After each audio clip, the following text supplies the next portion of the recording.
How to Live on 24 Hours a Day by Arnold Bennett. Preface. This preface, though placed at the beginning, as a preface must be, should be read at the end of the book. I have received a large amount of correspondence concerning this small work, and many reviews of it, some of them nearly as long as the book itself, have been printed. But scarcely any of the comment has been adverse. Some people have objected to a frivolity of tone, but as the tone is not, in my opinion, at all frivolous, this objection did not impress me, and had no weightier reproach been put forward, I might almost have been persuaded that the volume was flawless. A more serious stricture has, however, been offered, not in the press, but by sundry obviously sincere correspondents, and I must deal with it. A reference to page 43 will show that I anticipated and feared this disapprobation. The sentence against which protests have been made is as follows. Quote, "In the majority of instances he, the typical man, does not precisely feel a passion for his business. At best he does not dislike it. He begins his business functions with some reluctance, as late as he can, and he ends them with joy, as early as he can. And his engines, while he is engaged in his business, are seldom at their full horsepower." End quote. I am assured, in accents of unmistakable sincerity, that there are many businessmen, not merely those in high positions or with fine prospects, but modest subordinates with no hope of ever being much better off, who do enjoy their business functions, who do not shirk them, who do not arrive at their office as late as possible and depart as early as possible, who, in a word, put the whole of their force into their day's work, and are genuinely fatigued at the end thereof. I am ready to believe it. I do believe it. I know it. I always knew it. Both in London and in the provinces it has been my lot to spend long years in subordinate situations of business, and the fact did not escape me that a certain proportion of my peers showed what amounted to an honest passion for their duties, and that while engaged in those duties they were really living to the fullest extent of which they were capable. But I remained convinced that these fortunate and happy individuals, happier perhaps than they guessed, did not and do not constitute a majority, or anything like a majority. I remained convinced that the majority of decent, average, conscientious men of business, men with aspirations and ideals, do not as a rule go home of a night genuinely tired. I remain convinced that they put not as much but as little of themselves as they conscientiously can into the earning of a livelihood, and that their vocation bores rather than interests them. Nevertheless, I admit that the minority is of sufficient importance to merit attention, and that I ought not to have ignored it so completely as I did do. The whole difficulty of the hard-working minority was put in a single colloquial sentence by one of my correspondents. He wrote, "I am just as keen as anyone on doing something to exceed my program, but allow me to tell you that when I get home at 6:30 p.m. I am not anything like so fresh as you seem to imagine." Now I must point out that the case of the minority, who throw themselves with passion and gusto into their daily business task, is infinitely less deplorable than the case of the majority, who go half-heartedly and feebly through their official day. The former are less in need of advice how to live. At any rate, during their official day of, say, 8 hours, they are really alive. Their engines are giving the full indicated horsepower. The other 8 working hours of their day may be badly organized or even frittered away, but it is less disastrous to waste 8 hours a day than 16 hours a day.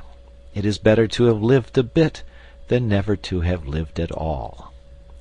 The real tragedy is the tragedy of the man who is braced to effort neither in the office nor out of it, and to this man this book is primarily addressed.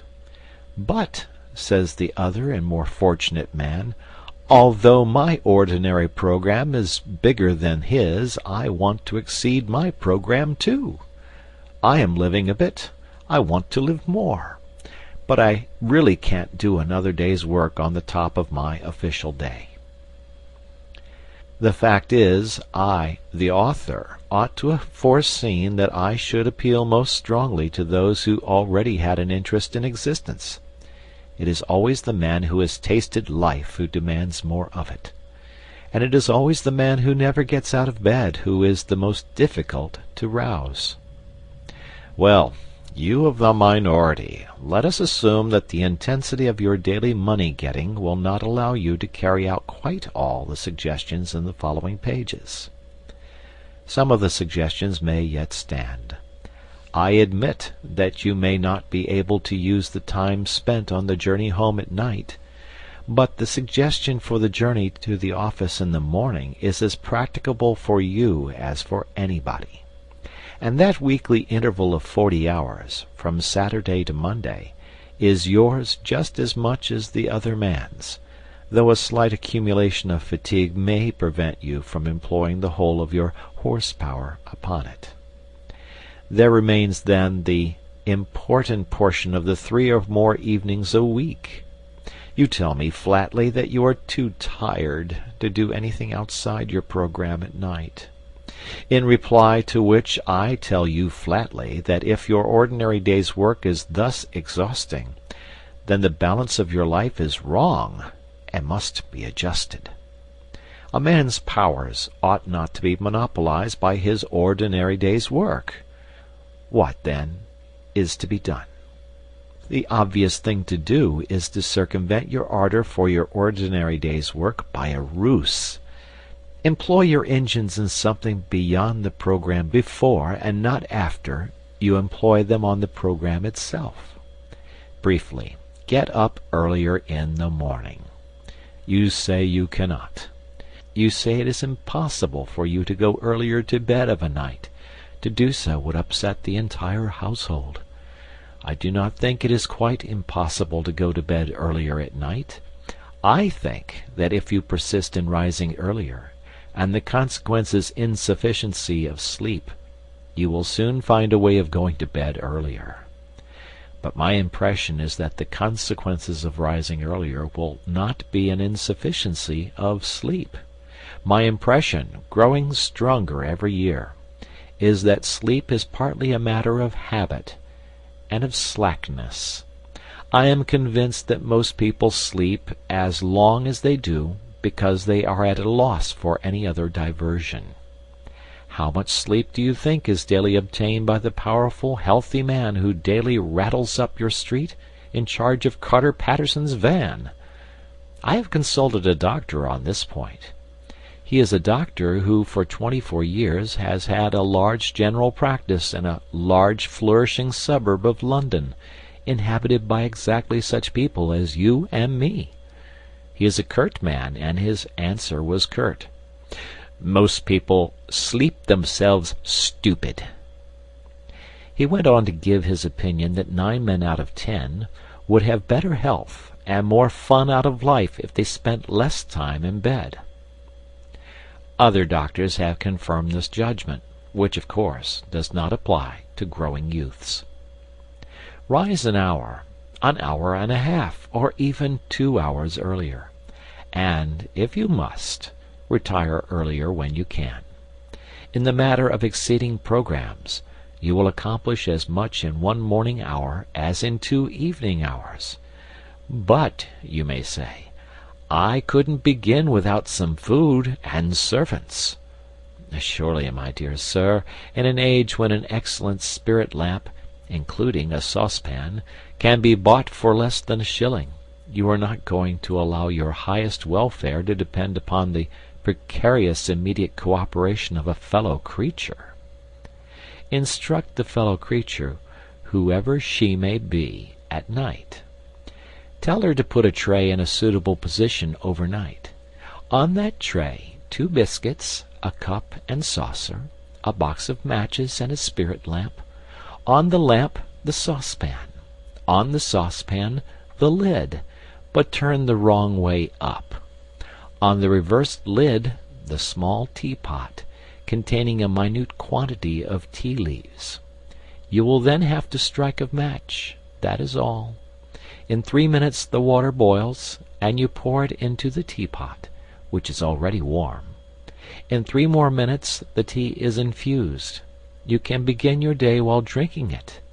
These details may seem trivial to the foolish, but to the thoughtful they will not seem trivial. The proper, wise balancing of one's whole life may depend upon the feasibility of a cup of tea at an unusual hour. Signed, Arnold Bennett. End of preface.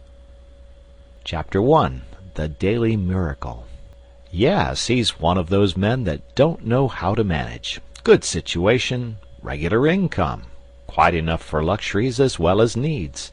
Not really extravagant, and yet the fellow's always in difficulties. Somehow he gets nothing out of his money. Excellent flat, half empty. Always looks as if he'd had the brokers in. New suit, old hat. Magnificent necktie, baggy trousers. Ask you to dinner, cut glass, bad mutton, or Turkish coffee, cracked cup. He can't understand it. Explanation simply is that he fritters his income away. Wish I had the half of it. I'd show him. So we have most of us criticized at one time or another in our superior way. We are nearly all chancellors of the exchequer. It is the pride of the moment. Newspapers are full of articles explaining how to live on such and such a sum, and these articles provoke a correspondence whose violence proves the interest they excite. Recently, in a daily organ, a battle raged round the question whether a woman can exist nicely in the country on £85 a year. I have seen an essay, How to Live on 8 shillings a Week, but I have never seen an essay, How to Live on 24 hours a Day. Yet it has been said that time is money. That proverb understates the case. Time is a great deal more than money. If you have time, you can obtain money, usually. But though you have the wealth of a cloakroom attendant at the Carlton Hotel, you cannot buy yourself a minute more time than I have, or the cat by the fire has. Philosophers have explained space. They have not explained time. It is the inexplicable raw material of everything. With it, all is possible. Without it, nothing. The supply of time is truly a daily miracle, an affair genuinely astonishing when one examines it. You wake up in the morning, and lo, your purse is magically filled with 24 hours of the unmanufactured tissue of the universe of your life. It is yours. It is the most precious of possessions, a highly singular commodity showered upon you in a manner as singular as the commodity itself. For remark, no one can take it from you. It is unstealable, and no one receives either more or less than you receive. Talk about an ideal democracy. In the realm of time there is no aristocracy of wealth and no aristocracy of intellect. Genius is never rewarded by even an extra hour a day. And there is no punishment. Waste your infinitely precious commodity as much as you will, and the supply will never be withheld from you. No mysterious power will say, "This man is a fool, if not a knave. He does not deserve time. He shall be cut off at the meter." It is more certain than consols, and payment of income is not affected by Sundays. Moreover, you cannot draw on the future. Impossible to get into debt. You can only waste the passing moment. You cannot waste tomorrow. It is kept for you. You cannot waste the next hour. It is kept for you. I said the affair was a miracle. Is it not? You have to live on this 24 hours of daily time. Out of it you have to spin health, pleasure, money, content, respect, and the evolution of your immortal soul. Its right use, its most effective use, is a matter of the highest urgency and of the most thrilling actuality. All depends on that. Your happiness, the elusive prize that you are all clutching for, my friends, depends on that. Strange that the newspapers, so enterprising and up-to-date as they are not full of how to live on a given income of time instead of how to live on a given income of money. Money is far commoner than time.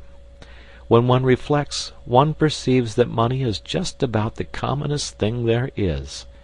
It encumbers the earth in gross heaps. If one can't contrive to live on a certain income of money, one earns a little more, or steals it, or advertises for it. One doesn't necessarily muddle one's life because one can't quite manage on £1,000 a year. One braces the muscles and makes it guineas, and balances the budget. But if you cannot arrange that an income of 24 hours a day shall exactly cover all proper items of expenditure, one does muddle one's life definitely. The supply of time, though gloriously regular, is cruelly restricted. Which of us lives on 24 hours a day? And when I say lives, I do not mean exists, nor muddles through. Which of us is free from that uneasy feeling that the great spending departments of his daily life are not managed as they ought to be? Which of us is quite sure that his fine suit is not surmounted by a shameful hat, or that in attending to the crockery he has forgotten the quality of the food? Which of us is not saying to himself, which of us has not been saying to himself all his life, I shall alter that when I have a little more time? We never shall have any more time. We have, and we have always had, all the time there is. It is the realization of this profound and neglected truth, which, by the way, I have not discovered, that has led me to the minute practical examination of daily time. Expenditure. End of chapter. Chapter 2. The desire to exceed one's program. But, someone may remark with the English disregard of everything except the point, what is he driving at with his 24 hours a day? I have no difficulty in living on 24 hours a day. I do all that I want to do, and still find time to go in for newspaper competitions. Surely it is a simple affair, knowing that one has only 24 hours a day, to content oneself with 24 hours a day. To you, my dear sir, I present my excuses and apologies. You are precisely the man that I have been wishing to meet for about 40 years.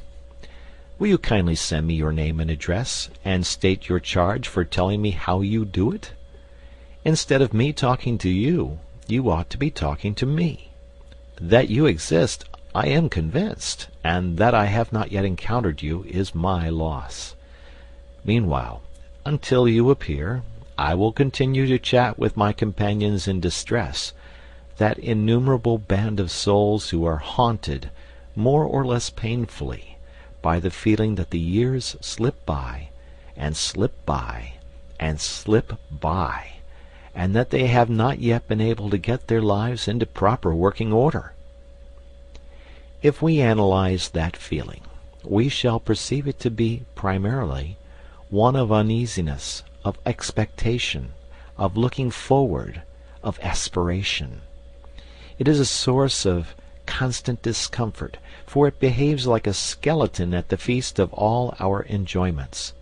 We go to the theater and laugh, but between the acts it raises a skinny finger at us. We rush violently for the last train, and while we are cooling a long age on the platform waiting for the last train, it promenades its bones up and down by our side and inquires, "O man, what hast thou done with thy youth? What art thou doing with thine age? You may urge that this feeling of continuous looking forward, of aspiration, is part of life itself, and inseparable from life itself. True. But there are degrees. A man may desire to go to Mecca. His conscience tells him that he ought to go to Mecca. He fares forth, either by the aid of cooks, or unassisted. He may probably never reach Mecca. He may drown before he gets to Port Said. He may perish ingloriously on the coast of the Red Sea. His desire may remain eternally frustrated.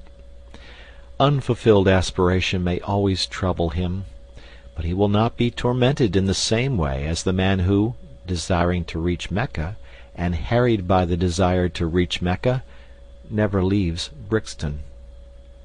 It is something to have left Brixton.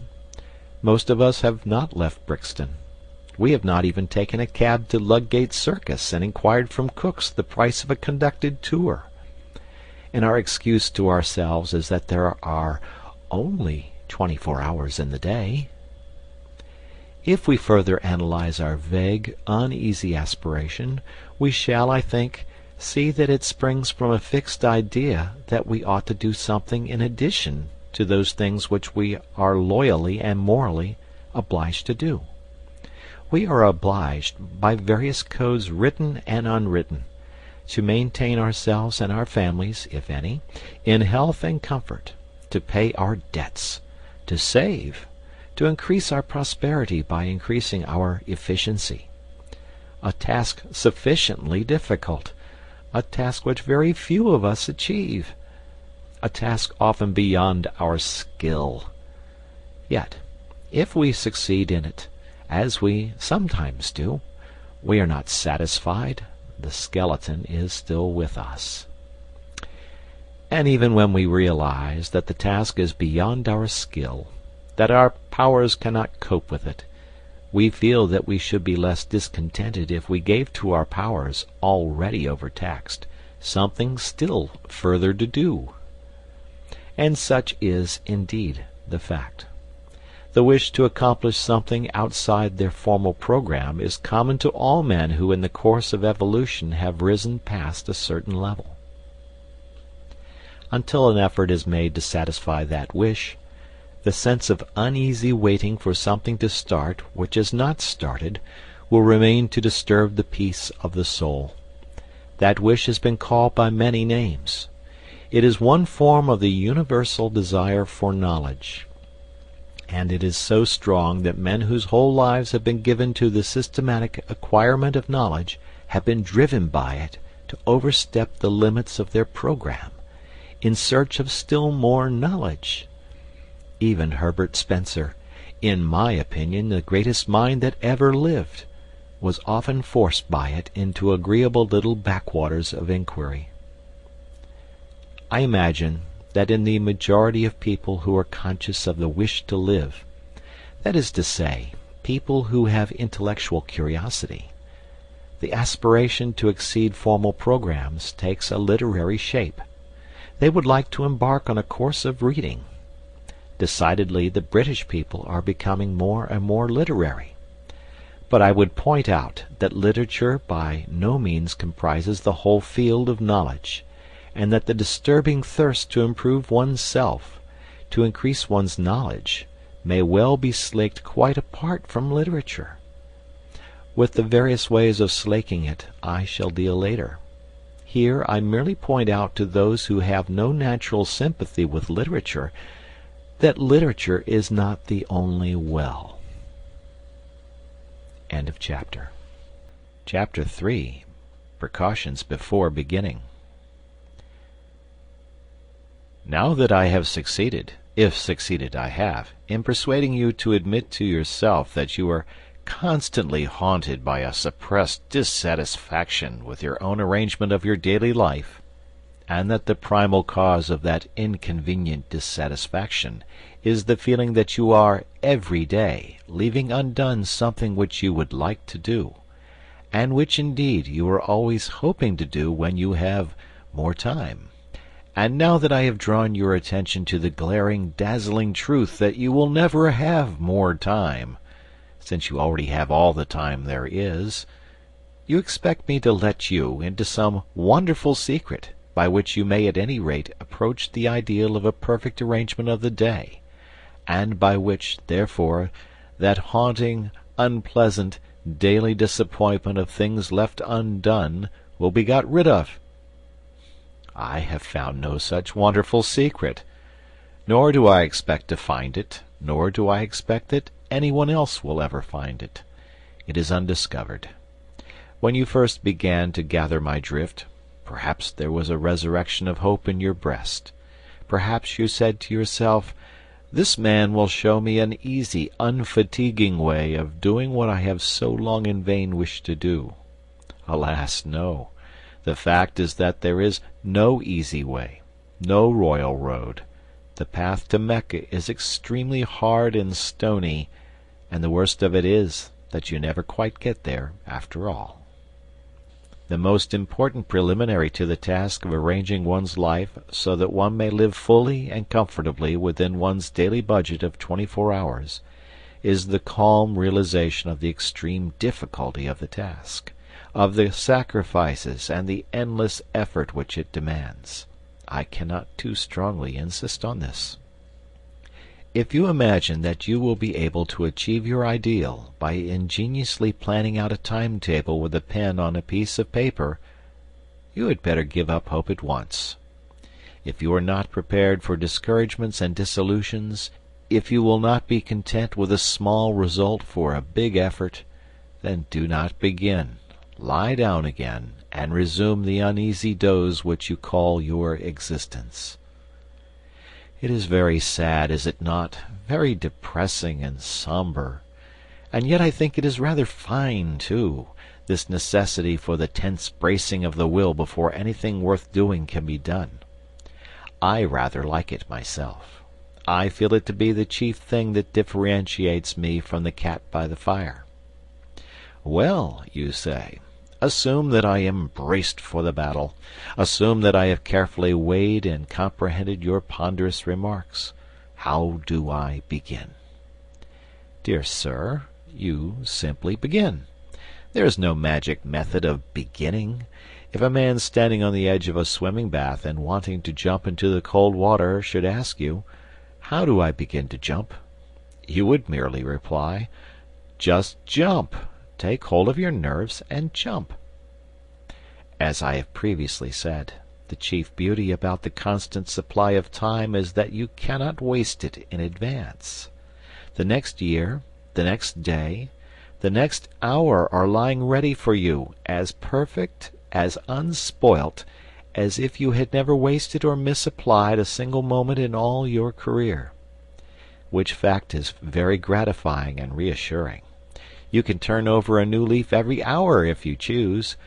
Therefore no object is served in waiting till next week, or even until tomorrow. You may fancy that the water will be warmer next week. It won't. It will be colder. But before you begin, let me murmur a few words of warning in your private ear. Let me principally warn you against your own ardor. Ardor in well-doing is a misleading and a treacherous thing.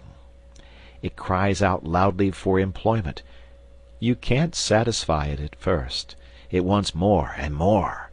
It is eager to move mountains and divert the course of rivers. It isn't content till it perspires. And then, too often, when it feels the perspiration on its brow, it wearies all of a sudden and dies, without even putting itself to the trouble of saying, "I've had enough of this." Beware of undertaking too much at the start. Be content with quite a little. Allow for accidents. Allow for human nature, especially your own. A failure or so in itself would not matter if it did not incur a loss of self-esteem and of self-confidence. But just as nothing succeeds like success, so nothing fails like failure. Most people who are ruined by attempting too much. Therefore, in setting out on the immense enterprise of living fully and comfortably within the narrow limits of 24 hours a day, let us avoid at any cost the risk of an early failure.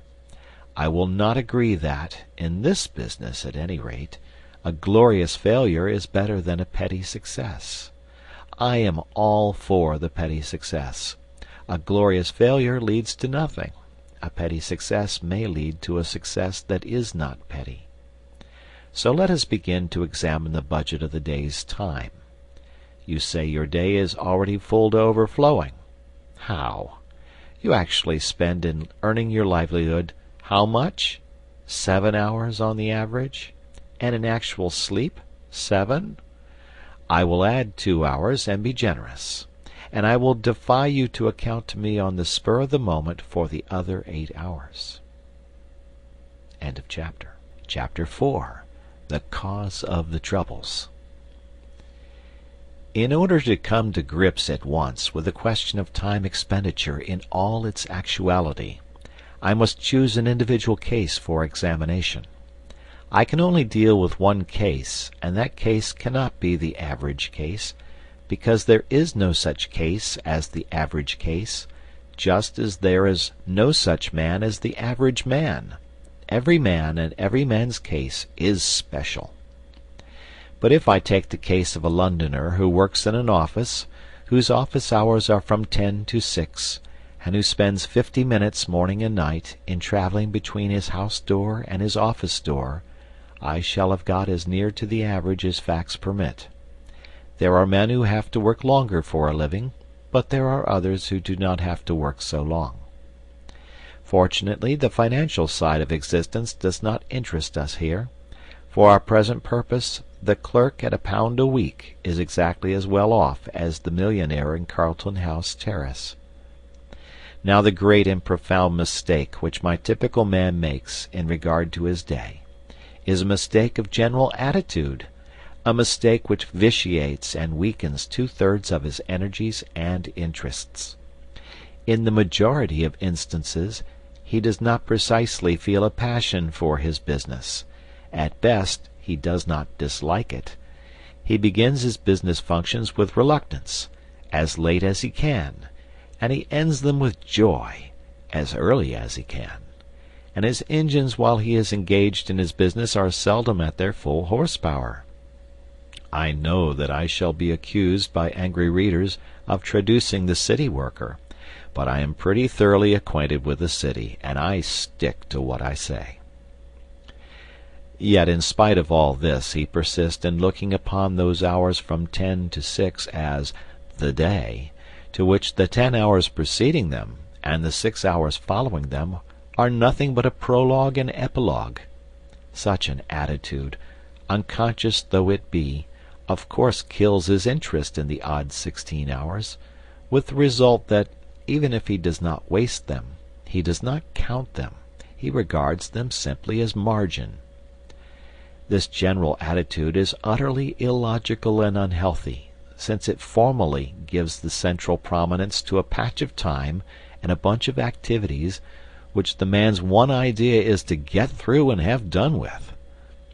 If a man makes 2/3 of his existence subservient to 1/3, for which admittedly he has no absolutely feverish zest, how can he hope to live fully and completely?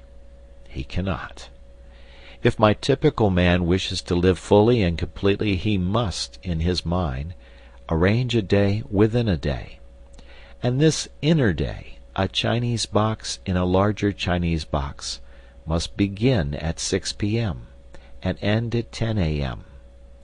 It is a day of 16 hours, and during all these 16 hours he has nothing whatever to do but cultivate his body and his soul and his fellow men. During those 16 hours he is free. He is not a wage earner. He is not preoccupied with monetary cares. He is just as good as a man with a private income. This must be his attitude, and his attitude is all important. His success in life, much more important than the amount of estate upon which his executors will have to pay estate duty, depends on it. What? You say that full energy given to those 16 hours will lessen the value of the business 8? Not so. On the contrary, it will assuredly increase the value of the business 8. One of the chief things which my typical man has to learn is that the mental faculties are capable of a continuous hard activity. They do not tire like an arm or a leg. All they want is change, not rest, except in sleep. I shall now examine the typical man's current method of employing the 16 hours that are entirely his, beginning with his uprising. I will merely indicate things which he does and which I think he ought not to do, postponing my suggestions for planting the times when I shall have cleared, as a settler clears spaces in a forest. In justice to him, I must say that he wastes very little time before he leaves the house in the morning at 9:10. In too many houses he gets up at 9, breakfasts between 9:07 and 9:30, and then bolts. But immediately he bangs the front door his mental faculties, which are tireless, become idle. He walks to the station in a condition of mental coma. Arrived there, he usually has to wait for the train. On hundreds of suburban stations every morning you see men calmly strolling up and down platforms, while railway companies unblushingly rob them of time, which is more than money. Hundreds of thousands of hours are thus lost every day, simply because my typical man thinks so little of time that it has never occurred to him to take quite easy precautions against the risk of its loss. He has a solid coin of time to spend every day. Call it a sovereign. He must get change for it, and in getting change he is content to lose heavily. Supposing that in selling him a ticket, the company said, "We will change your sovereign, but we shall charge you 3 halfpence for doing so." What would my typical man exclaim? Yet that is the equivalent of what the company does when it robs him of 5 minutes twice a day. You say I am dealing with minutiae. I am, and later on I will justify myself. Now will you kindly buy your paper and step onto the train? End of chapter. Chapter 5. Tennis and the Immortal Soul. You get into the morning train with your newspaper, and you calmly and majestically give yourself up to your newspaper. You do not hurry. You know you have at least half an hour of security in front of you. As your glance lingers idly at the advertisements of shipping and of songs on the outer pages, your air is the air of a leisured man, wealthy in time, of a man from some planet where there are 124 hours a day instead of 24. I am an impassioned reader of newspapers. I read 5 English and 2 French dailies, and the news agents alone know how many weeklies, regularly. I am obliged to mention this personal fact lest I should be accused of a prejudice against newspapers, when I say that I object to the reading of newspapers in the morning train. Newspapers are produced with rapidity, to be read with rapidity. There is no place in my daily program for newspapers. I read them as I may in odd moments, but I do read them.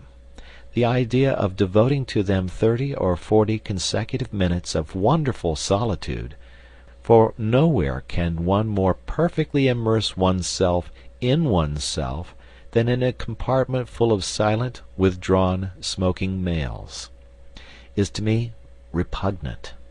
I cannot possibly allow you to scatter priceless pearls of time with such oriental lavishness. You are not the Shah of time. Let me respectfully remind you that you have no more time than I have. No newspaper reading in trains.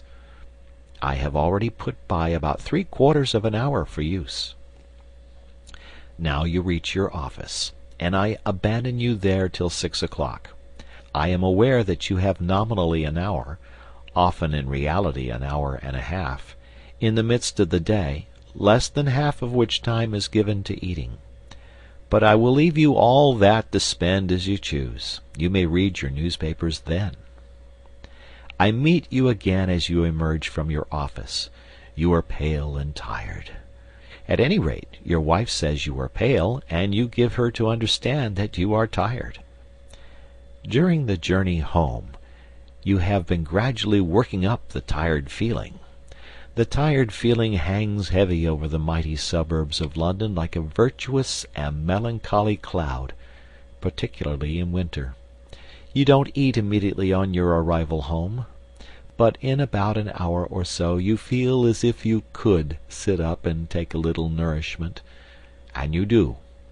Then you smoke seriously. You see friends. You potter. You play cards. You flirt with a book. You note that old age is creeping on. You take a stroll. You caress the piano. By Jove, 11:15. You then devote quite 40 minutes to thinking about going to bed, and it is conceivable that you are acquainted with a genuinely good whiskey. At last you go to bed, exhausted by the day's work. 6 hours, probably more, have gone since you left the office, gone like a dream, gone like magic, unaccountably gone. That is a fair sample case. But you say, it's all very well for you to talk. A man is tired. A man must see his friends. He can't always be on the stretch. Just so. But when you arrange to go to the theatre, especially with a pretty woman, what happens? You rush to the suburbs. You spare no toil to make yourself glorious in fine raiment. You rush back to town in another train. You keep yourself on the stretch for 4 hours, if not 5. You take her home. You take yourself home. You don't spend 3/4 of an hour in thinking about going to bed. You go.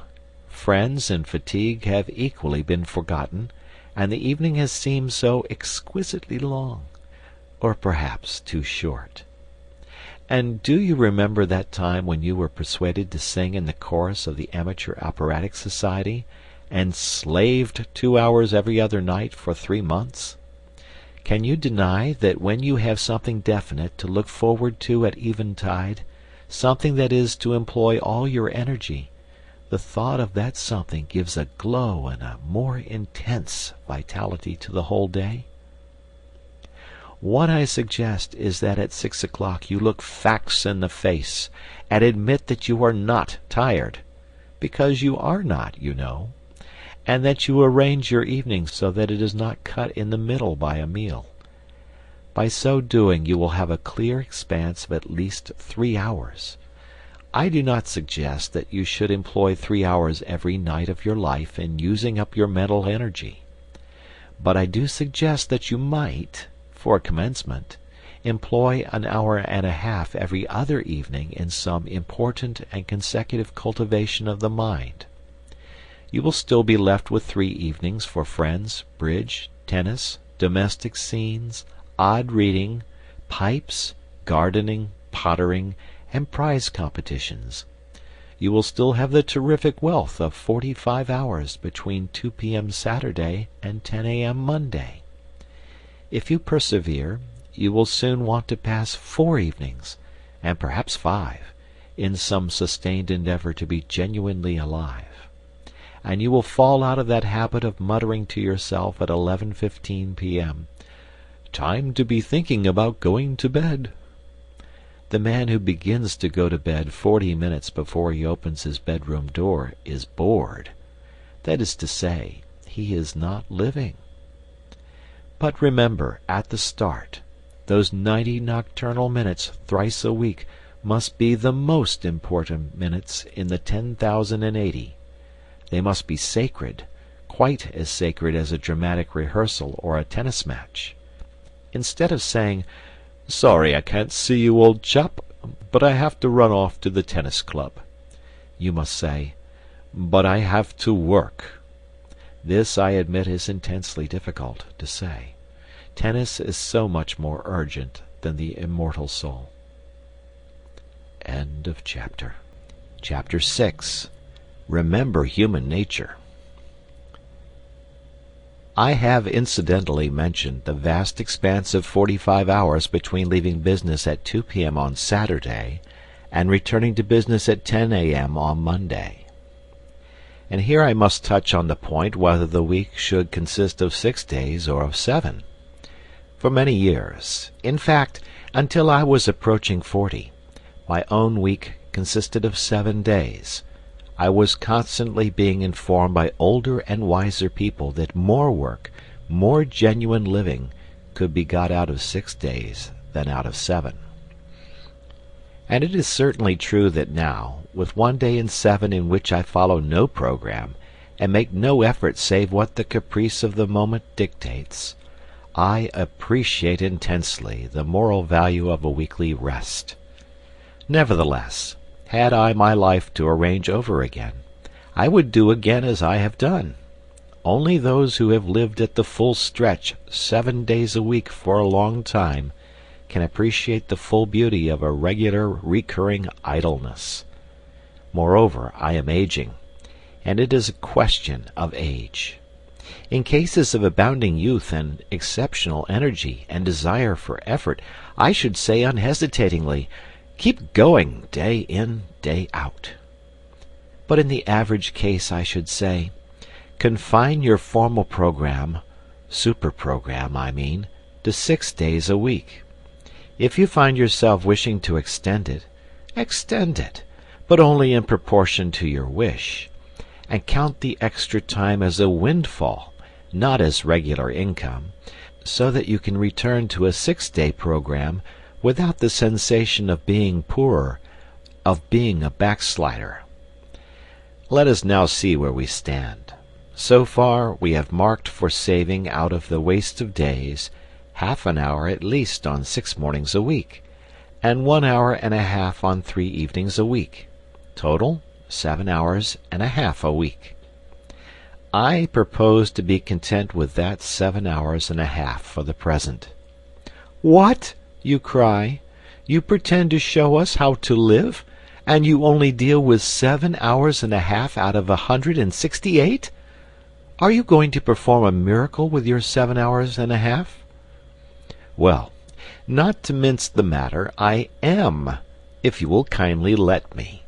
That is to say, I am going to ask you to attempt an experience which, while perfectly natural and explicable, has all the air of a miracle. My contention is that the full use of those 7½ hours will quicken the whole life of the week, add zest to it, and increase the interest which you feel in even the most banal occupations. You practice physical exercises for a mere 10 minutes, morning and evening, and yet you are not astonished when your physical health and strength are beneficially affected every hour of the day, and your whole physical outlook changed. Why should you be astonished that an average of over an hour a day given to the mind should permanently and completely enliven the whole activity of the mind? More time might assuredly be given to the cultivation of one's self, and in proportion as the time was longer the results would be greater. But I prefer to begin with what looks like a trifling effort. It is not really a trifling effort, as those will discover who have yet to essay it. To clear even 7 hours and a half from the jungle is passably difficult, for some sacrifice has to be made. One may have spent one's time badly, but one did spend it. One did do something with it, however ill-advised that something may have been. To do something else means a change of habits. And habits are the very dickens to change. Further, any change, even a change for the better, is always accompanied by drawbacks and discomforts. If you imagine that you will be able to devote 7 hours and a half a week to serious, continuous effort, and still live your old life, you are mistaken. I repeat that some sacrifice and an immense deal of volition will be necessary. And it is because I know the difficulty, it is because I know the almost disastrous effect of failure in such an enterprise, that I earnestly advise a very humble beginning. You must safeguard your self-respect. Self-respect is at the root of all purposefulness, and a failure in an enterprise deliberately planned deals a desperate wound at one's self-respect. Hence I iterate and reiterate, start quietly, unostentatiously. When you have conscientiously given 7 hours and a half a week to the cultivation of your vitality for 3 months, then you may begin to sing louder and tell yourself what wondrous things you are capable of doing. Before coming to the method of using the indicated hours, I have one final suggestion to make. That is, as regards the evenings, to allow much more than an hour and a half in which to do the work of an hour and a half. Remember the chance of accidents. Remember human nature. And give yourself, say, from 9 to 11:30 for your task of 90 minutes. End of chapter. Chapter 7. Controlling the Mind. People say, one can't help one's thoughts. But one can. The control of the thinking machine is perfectly possible. And since nothing whatever happens to us outside our own brain, since nothing hurts us or gives us pleasure except within the brain, the supreme importance of being able to control what goes on in that mysterious brain is patent. This idea is one of the oldest platitudes, but it is a platitude whose profound truth and urgency most people live and die without realizing. People complain of the lack of power to concentrate, not witting that they may acquire the power if they choose. And without the power to concentrate, that is to say, without the power to dictate to the brain its task and to ensure obedience, true life is impossible. Mind control is the first element of a full existence. Hence, it seems to me, the first business of the day should be to put the mind through its paces. You look after your body, inside and out. You run grave danger in hacking hairs off your skin. You employ a whole army of individuals, from the milkman to the pig killer, to enable you to bribe your stomach into decent behavior. Why not devote a little attention to the far more delicate machinery of the mind, especially as you will require no extraneous aid? It is for this portion of the art and craft of living that I have reserved the time from the moment of quitting your door to the moment of arriving at your office. What? I am to cultivate my mind in the street? On the platform? In the train? And in the crowded street again? Precisely. Nothing simpler. No tools required. Not even a book. Nevertheless, the affair is not easy. When you leave your house, concentrate your mind on a subject, no matter what, to begin with. You will not have gone 10 yards before your mind has skipped away under your very eyes and is lurking round the corner with another subject. Bring it back by the scruff of the neck. Ere you have reached the station, you will have brought it back about 40 times. Do not despair. Continue. Keep it up. You will succeed. You cannot by any chance fail if you persevere. It is idle to pretend that your mind is incapable of concentration. Do you not remember that morning when you received a disquieting letter which demanded a very carefully worded answer? How you kept your mind steadily on the subject of the answer, without a second's intermission, until you reached your office, whereupon you instantly sat down and wrote the answer. That was a case in which you were roused by circumstances to such a degree of vitality that you were able to dominate your mind like a tyrant. You would have no trifling. You insisted that its work should be done, and its work was done. By the regular practice of concentration, as to which there is no secret, save the secret of perseverance, you can tyrannize over your mind, which is not the highest part of you, every hour of the day, and in no matter what place. The exercise is a very convenient one. If you got into your morning train with a pair of dumbbells for your muscles, or an encyclopedia in 10 volumes for your learning, you would probably excite remark. But as you walk in the street, or sit in the corner of the compartment behind a pipe, or strap hang on the subterranean, who is to know that you are engaged in the most important of daily acts? What asinine boor can laugh at you? I do not care what you concentrate on, so long as you concentrate. It is the mere disciplining of the thinking machine that counts. But still, you may as well kill 2 birds with 1 stone and concentrate on something useful. I suggest, it is only a suggestion, a little chapter of Marcus Aurelius or Epictetus. Do not, I beg, shy at their names.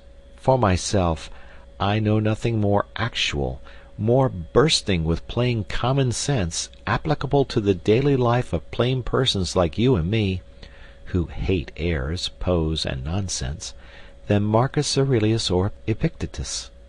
Read a chapter, and so short they are, the chapters, in the evening, and concentrated on it the next morning. You will see. Yes, my friend, it is useless for you to try to disguise the fact. I can hear your brain like a telephone at my ear.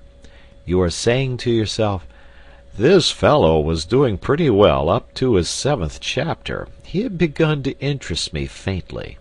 But what he says about thinking in trains, and concentration, and so on, is not for me. It may be well enough for some folks, but it isn't in my line." It is for you, I passionately repeat. It is for you. Indeed, you are the very man I am aiming at. Throw away the suggestion, and you throw away the most precious suggestion that was ever offered to you. It is not my suggestion. It is the suggestion of the most sensible, practical, hard-headed men who have walked the earth. I only give it to you at second hand. Try it. Get your mind in hand, and see how the process cures half the evils of life, especially worry, that miserable, avoidable, shameful disease, worry. End of chapter. Chapter 8. The Reflective Mood. The exercise of concentrating the mind, to which at least half an hour a day should be given, is a mere preliminary, like scales on the piano. Having acquired power over that most unruly member of one's complex organism, one has naturally to put it to the yoke. Useless to possess an obedient mind unless one profits to the furthest possible degree by its obedience. A prolonged primary course of study is indicated. Now, as to what this course of study should be, cannot be any question. There never has been any question. All the sensible people of all ages are agreed upon it. And it is not literature, nor is it any other art, nor is it history, nor is it any science. It is the study of one's self. Man, know thyself. These words are so hackneyed that verily I blush to write them.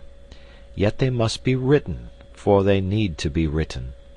I take back my blush, being ashamed of it. Man, know thyself. I say it out loud. The phrase is one of those phrases with which everyone is familiar, of which everyone acknowledges the value, and which only the most sagacious put into practice. I don't know why. I am entirely convinced that what is more than anything else lacking in the life of the average well-intentioned man of today is the reflective mood. We do not reflect. I mean that we do not reflect upon genuinely important things, upon the problem of our happiness, upon the main direction in which we are going, upon what life is giving to us, upon the share which reason has, or has not, in determining our actions, and upon the relation between our principles and our conduct. And yet you are in search of happiness, are you not? Have you discovered it? The chances are that you have not. The chances are that you have already come to believe that happiness is unattainable.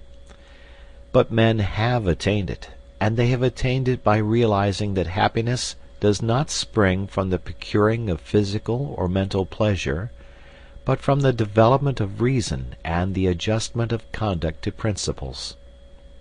I suppose that you will not have the audacity to deny this, and if you admit it, and still devote no part of your day to the deliberate consideration of your reason, principles, and conduct, you admit also that while striving for a certain thing you are regularly leaving undone the one act which is necessary to the attainment of that thing.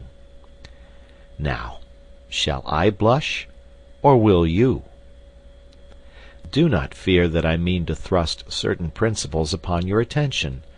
I care not, in this place, what your principles are. Your principles may induce you to believe in the righteousness of burglary. I don't mind. All I urge is that a life in which conduct does not fairly well accord with principles is a silly life, and that conduct can only be made to accord with principles by means of daily examination, reflection, and resolution. What leads to the permanent sorrowfulness of burglars is that their principles are contrary to burglary. If they genuinely believed in the moral excellence of burglary, penal servitude would simply mean so many happy years for them. All martyrs are happy because their conduct and their principles agree. As for reason, which makes conduct and is not unconnected with the making of principles, it plays a far smaller part in our lives than we fancy. We are supposed to be reasonable, but we are much more instinctive than reasonable, and the less we reflect, the less reasonable we shall be. The next time you get cross with the waiter because your steak is overcooked, ask reason to step into the cabinet room of your mind and consult her. She will probably tell you that the waiter did not cook the steak, and had no control over the cooking of the steak, and that even if he alone was to blame, you accomplished nothing good by getting cross. You merely lost your dignity, looked a fool in the eyes of sensible men, and soured the waiter, while producing no effect whatever on the steak. The result of this consultation with reason, for which she makes no charge, will be that when once more your steak is overcooked you will treat the waiter as a fellow creature, remain quite calm in a kindly spirit, and politely insist on having a fresh steak. The gain will be obvious and solid. In the formation or modification of principles, and the practice of conduct, much help can be derived from printed books, issued at 6d. each and upwards. I mentioned in my last chapter Marcus Aurelius and Epictetus. Certain even more widely known works will occur at once to the memory. I may also mention Pascal, La Bruyère, and Emerson. For myself, you do not catch me traveling without my Marcus Aurelius. Yes, books are valuable, but not reading of books will take the place of a daily, candid, honest examination of what one has recently done, and what one is about to do, of a steady looking at one's self in the face, disconcerting though the sight may be. When shall this important business be accomplished? The solitude of the evening journey home appears to me to be suitable for it. A reflective mood naturally follows the exertion of having earned the day's living. Of course, if, instead of attending to an elementary and profoundly important duty, you prefer to read the paper, which you might just as well read while waiting for your dinner, I have nothing to say. But attend to it at some time of the day you must. I now come to the evening hours. End of chapter. Chapter 9. Interest in the Arts.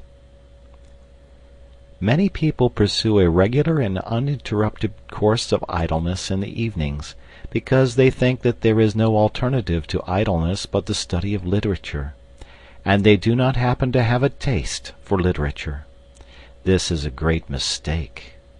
Of course it is impossible, or at any rate very difficult, properly to study anything whatever without the aid of printed books. But if you desire to understand the deeper depths of bridge, or of boat sailing, you would not be deterred by your lack of interest in literature from reading the best books on bridge or boat sailing. We must, therefore, distinguish between literature and books treating of subjects not literary.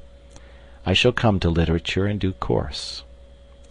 Let me now remark to those who have never read Meredith, and who are capable of being unmoved by a discussion as to whether Mr. Stephen Phillips is or is not a true poet, that they are perfectly within their rights.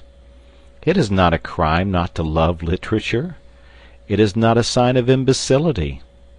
The mandarins of literature will order out to instant execution the unfortunate individual who does not comprehend, say, the influence of Wordsworth on Tennyson. But that is only their impudence. Where would they be, I wonder, if requested to explain the influences that went to make Tchaikovsky's pathetic symphony? There are enormous fields of knowledge quite outside literature which will yield magnificent results to cultivators. For example, since I have just mentioned the most popular piece of high-class music in England today, I am reminded that the promenade concerts begin in August. You go to them. You smoke your cigar or cigarette, and I regret to say that you strike your matches during the soft bars of the Lohengrin Overture, and you enjoy the music. But you say you cannot play the piano or the fiddle or even the banjo, that you know nothing of music. What does that matter? That you have a genuine taste for music is proved by the fact that, in order to fill his hall with you and your peers, the conductor is obliged to provide programs from which bad music is almost entirely excluded. A change from the old Covent Garden days. Now surely your inability to perform the Maiden's Prayer on a piano need not prevent you from making yourself familiar with the construction of the orchestra, to which you listen a couple of nights a week during a couple of months. As things are, you probably think of the orchestra as a heterogeneous mass of instruments producing a confused, agreeable mass of sound. You do not listen for details, because you have never trained your ears to listen to details. If you were asked to name the instruments which play the great theme at the beginning of the C minor symphony, you could not name them for your life's sake. Yet you admire the C minor symphony. It has thrilled you. It will thrill you again. You have even talked about it in an expansive mood to that lady. You know whom I mean. And all you can positively state about the C minor symphony is that Beethoven composed it and that it is a jolly fine thing. Now, if you have read, say, Mr. Krehbiel's How to Listen to Music, which can be got at any bookseller's for less than the price of a stall at the Alhambra, and which contains photographs of all the orchestral instruments and plans of the arrangement of orchestras, you would next go to a promenade concert with an astonishing intensification of interest in it. Instead of a confused mass, the orchestra would appear to you as what it is, a marvelously balanced organism whose various groups of members each have a different and an indispensable function. You would spy out the instruments, and listen for their respective sounds. You would know the gulf that separates a French horn from an English horn, and you would perceive why a player of the hautboy gets higher wages than a fiddler, though the fiddle is the more difficult instrument. You would live at a promenade concert, whereas previously you had merely existed there in a state of beatific coma, like a baby gazing at a bright object. The foundations of a genuine, systematic knowledge of music might be laid. You might specialize your inquiries either on a particular form of music, such as the symphony, or on the works of a particular composer. At the end of a year of 48 weeks of 3 brief evenings each, combined with the study of programs, and attendances at concerts chosen out of your increasing knowledge, you would really know something about music, even though you were as far off as ever from jangling the Maiden's Prayer on the piano. "But I hate music," you say. My dear sir, I respect you. What applies to music applies to the other arts. I might mention Mr. Claremont Witt's How to Look at Pictures, or Mr. Russell Sturgis's How to Judge Architecture, as beginnings, mere beginnings, of systematic vitalizing knowledge in other arts, the materials for whose study abound in London. I hate all the arts, you say. My dear sir, I respect you more and more. I will deal with your case next, before coming to literature. End of chapter. Chapter 10. Nothing in life is humdrum. Art is a great thing, but it is not the greatest. The most important of all perceptions is the continual perception of cause and effect. In other words, the perception of the continuous development of the universe. In still other words, the perception of the course of evolution. When one has thoroughly got imbued into one's head the leading truth that nothing happens without a cause, one grows not only large-minded, but large-hearted. It is hard to have one's watch stolen, but one reflects that the thief of the watch became a thief from causes of heredity and environment, which are as interesting as they are scientifically comprehensible. And one buys another watch, if not with joy, at any rate with a philosophy that makes bitterness impossible.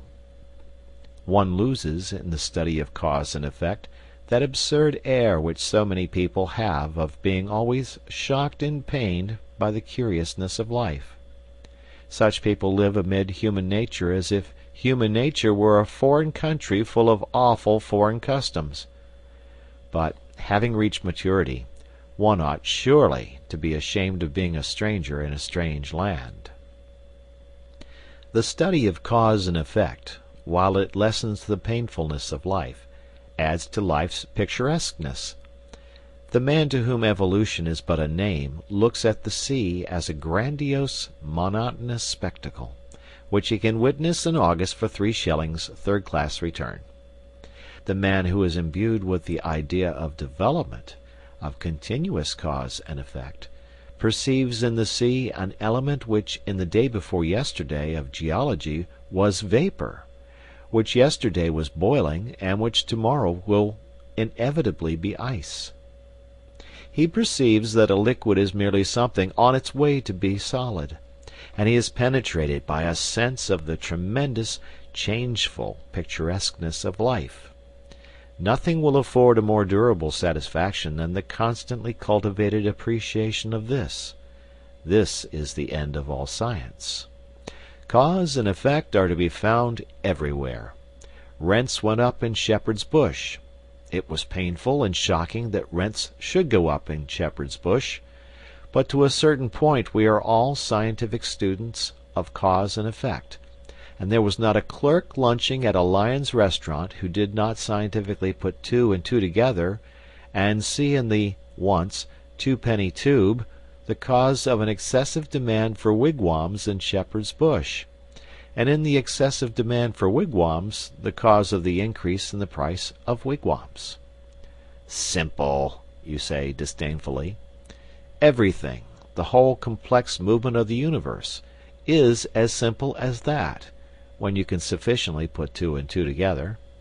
And, my dear sir, perhaps you happen to be an estate agent's clerk, and you hate the arts, and you want to foster your immortal soul, and you can't be interested in your business because it's so humdrum. Nothing is humdrum. The tremendous, changeful picturesqueness of life is marvelously shown in an estate agent's office. What? There was a block of traffic in Oxford Street. To avoid the block, people actually began to travel under the cellars and drains, and the result was a rise of rents in Shepherd's Bush. And you say that isn't picturesque? Suppose you were to study, in this spirit, the property question in London for an hour and a half every other evening. Would it not give zest to your business, and transform your whole life? You would arrive at more difficult problems, and you would be able to tell us why, as the natural result of cause and effect, The longest straight street in London is about a yard and a half in length, while the longest absolutely straight street in Paris extends for miles. I think you will admit that in an estate agent's clerk I have not chosen an example that specially favors my theories. You are a bank clerk, and you have not read that breathless romance, disguised as a scientific study, Walter Bagehot's Lombard Street? Ah, my dear sir, if you had begun with that, and followed it up for 90 minutes every other evening, how enthralling your business would be to you, and how much more clearly you would understand human nature. You are penned in town, but you love excursions in the country and the observation of wildlife. Certainly a heart-enlarging diversion. Why don't you walk out of your house door, in your slippers, to the nearest gas lamp of a night with a butterfly net, and observe the wildlife of common and rare moths that is beating about it, and coordinate the knowledge thus obtained, and build a superstructure on it, and at last get to know something about something? You need not be devoted to the arts, not to literature, in order to live fully. The whole field of daily habit and scene is waiting to satisfy that curiosity which means life, and the satisfaction of which means an understanding heart. I promised to deal with your case, O man who hates art and literature, and I have dealt with it. I now come to the case of the person, happily very common, who does like reading. End of chapter. Chapter 11. Serious Reading. Novels are excluded from serious reading, so that the man who, bent on self-improvement, has been deciding to devote 90 minutes 3 times a week to a complete study of the works of Charles Dickens would be well advised to alter his plans. The reason is not that novels are not serious. Some of the great literature of the world is in the form of prose fiction. The reason is that bad novels ought not to be read, and that good novels never demand any appreciable mental application on the part of the reader. It is only the bad parts of Meredith's novels that are difficult. A good novel rushes you forward like a skiff down a stream, and you arrive at the end, perhaps breathless, but unexhausted. The best novels involve the least strain. Now, in the cultivation of the mind, one of the most important factors is precisely the feeling of strain, of difficulty, of a task which one part of you is anxious to achieve, and another part of you is anxious to shirk. And that feeling cannot be got in facing a novel. You do not set your teeth in order to read Anna Karenina. Therefore, though you should read novels, you should not read them in those 90 minutes. Imaginative poetry produces a far greater mental strain than novels. It produces probably the severest strain of any form of literature. It is the highest form of literature. It yields the highest form of pleasure, and teaches the highest form of wisdom. In a word, there is nothing to compare with it. I say this with sad consciousness of the fact that the majority of people do not read poetry. I am persuaded that many excellent persons, if they were confronted with the alternatives of reading Paradise Lost and going round Trafalgar Square at noonday on their knees in sackcloth, would choose the ordeal of public ridicule. Still, I will never cease advising my friends and enemies to read poetry before anything. If poetry is what is called a sealed book to you, begin by reading Hazlitt's famous essay on the nature of poetry in general. It is the best thing of its kind in English, and no one who has read it can possibly be under the misapprehension that poetry is a medieval torture, or a mad elephant, or a gun that will go off by itself and kill at 40 paces. Indeed, it is difficult to imagine the mental state of the man who, after reading Hazlitt's essay, is not urgently desirous of reading some poetry before his next meal. If the essay so inspires you, I would suggest that you make a commencement with purely narrative poetry. There is an infinitely finer English novel, written by a woman, than anything by George Eliot or the Brontes, or even Jane Austen, which perhaps you have not read. Its title is Aurora Leigh, and its author E.B. Browning. It happens to be written in verse, and to contain a considerable amount of genuinely fine poetry. Decide to read that book through, even if you die for it. Forget that it is fine poetry, read it simply for the story and the social ideas, and when you have done, ask yourself honestly whether you still dislike poetry. I have known more than one person to whom Aurora Leigh has been the means of proving that, in assuming they hated poetry, they were entirely mistaken. Of course, if, after Hazlitt, and such an experiment made in the light of Hazlitt, you are finally assured that there is something in you which is antagonistic to poetry, you must be content with history or philosophy. I shall regret it, yet not inconsolably.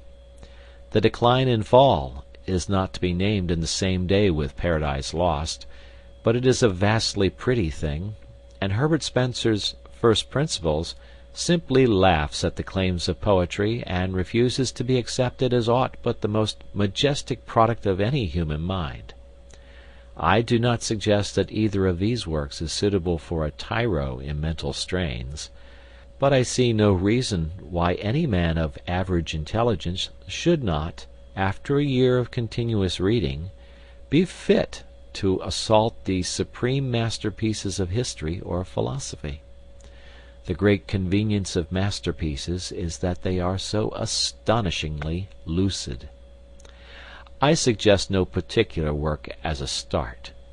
The attempt would be futile in the space of my command. But I have two general suggestions of a certain importance. The first is to define the direction and scope of your efforts. Choose a limited period, or a limited subject, or a single author. Say to yourself, I will know something about the French Revolution, or the rise of railways, or the works of John Keats. And during a given period, to be settled beforehand, confine yourself to your choice. There is much pleasure to be derived from being a specialist. The second suggestion is to think as well as to read.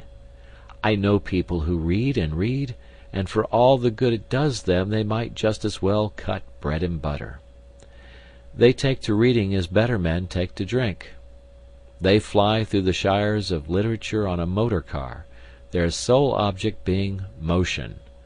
They will tell you how many books they have read in a year. Unless you give at least 45 minutes to careful, fatiguing reflection, it is an awful bore at first, upon what you are reading, your 90 minutes of a night are chiefly wasted. This means that your pace will be slow. Never mind. Forget the goal, think only of the surrounding country, and after a period, perhaps when you least expect it, you will suddenly find yourself in a lovely town on a hill. End of chapter. Chapter 12. Dangers to Avoid. I cannot terminate these hints, often, I fear, too didactic and abrupt, upon the full use of one's time to the great end of living, as distinguished from vegetating, without briefly referring to certain dangers which lie in wait for the sincere aspirant towards life. The first is the terrible danger of becoming that most odious and least supportable of persons, a prig. Now a prig is a pert fellow who gives himself airs of superior wisdom. A prig is a pompous fool who has gone out for a ceremonial walk, and without knowing it has lost an important part of his attire, namely, his sense of humor. A prig is a tedious individual who, having made a discovery, is so impressed by his discovery that he is capable of being gravely displeased because the entire world is not also impressed by it. Unconsciously to become a prig is an easy and, a fatal thing. Hence, when one sets forth on the enterprise of using all one's time, it is just as well to remember that one's own time, and not other people's time, is the material with which one has to deal. That the earth rolled on pretty comfortably before one began to balance a budget of the hours, and that it will continue to roll on pretty comfortably whether or not one succeeds in one's new role of Chancellor of the Exchequer of Time. It is as well not to chatter too much about what one is doing, and not to betray a too pained sadness at the spectacle of a whole world deliberately wasting so many hours out of every day, and therefore never really living. It will be found ultimately that in taking care of one's self, one has quite all one can do. Another danger is the danger of being tied to a program like a slave to a chariot. One's program must not be allowed to run away with one. It must be respected, but it must not be worshipped as a fetish. A program of daily employ is not a religion. This seems obvious. Yet I know men whose lives are a burden to themselves and a distressing burden to their relatives and friends, simply because they have failed to appreciate the obvious. "Oh, no," I have heard the martyred wife exclaim. "Arthur always takes the dog out for exercise at 8 o'clock, and he always begins to read at 8:45. So it's quite out of the question that we should," etc., etc. And the note of absolute finality in that plaintive voice reveals the unsuspected and ridiculous tragedy of a career. On the other hand, a program is a program, and unless it is treated with deference, it ceases to be anything but a poor joke. To treat one's program with exactly the right amount of deference, to live with not too much and not too little elasticity, is scarcely the simple affair it may appear to the inexperienced. And still another danger is the danger of developing a policy of rush, of being gradually more and more obsessed by what one has to do next. In this way one may come to exist as in a prison, and one's life may cease to be one's own. One may take the dog out for a walk at 8 o'clock, and meditate the whole time on the fact that one must begin to read at 8:45, and that one must not be late. And the occasional deliberate breaking of one's program will not help to mend matters. The evil springs not from persisting without elasticity in what one has attempted, but from originally attempting too much, from filling one's program till it runs over. The only cure is to reconstitute the program and to attempt less. But the appetite for knowledge grows by what it feeds on, and there are men who come to like a constant breathless hurry of endeavor. Of them it may be said that a constant breathless hurry is better than an eternal doze. In any case, if the program exhibits a tendency to be oppressive, and yet one wishes not to modify it, an excellent palliative is to pass with exaggerated deliberation from one portion of it to another. For example, to spend 5 minutes in perfect mental quiescence between chaining up the St. Bernard and opening the book. In other words, to waste 5 minutes with the entire consciousness of wasting them. The last and chiefest danger which I would indicate is one to which I have already referred, the risk of a failure at the commencement of the enterprise. I must insist on it. A failure at the commencement may easily kill outright the newborn impulse towards a complete vitality, and therefore every precaution should be observed to avoid it. The impulse must not be overtaxed. Let the pace of the first lap be absurdly slow, but let it be as regular as possible. And, having once decided to achieve a certain task, achieve it at all costs of tedium and distaste. The gain in self-confidence of having accomplished a tiresome labor is immense. Finally, in choosing the first occupations of those evening hours, be guided by nothing whatever but your taste and natural inclination. It is a fine thing to be a walking encyclopedia of philosophy. But if you happen to have no liking for philosophy, and to have a like for the natural history of street cries, much better leave philosophy alone and take to street cries. End of chapter. End of book. Thank you for listening.